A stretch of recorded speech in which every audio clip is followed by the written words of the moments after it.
Hello guys, welcome to my channel. Guys, in this video, I'll tell you how you can insert smart links to other files and contacts and emails in your Google Sheets. So all you can do is that right click on the cell and go down to Smart Chips.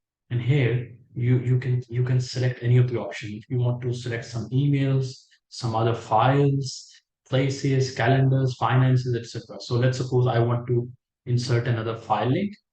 What I'll do is that this is another file. It's just mentioning.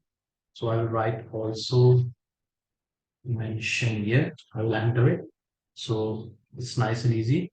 I have this access to the file. I will click it and it will automatically open it. Another way, smart way, is to just click at the rate button in any of the cell. For example, here you go, and it will automatically pop up.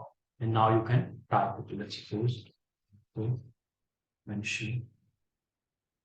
So what you can do is that create off, and then this will pop up. And you can select it. So these are the two ways to insert smart links to other files in Google Sheets. I hope you liked the video. Thanks for watching. Do subscribe.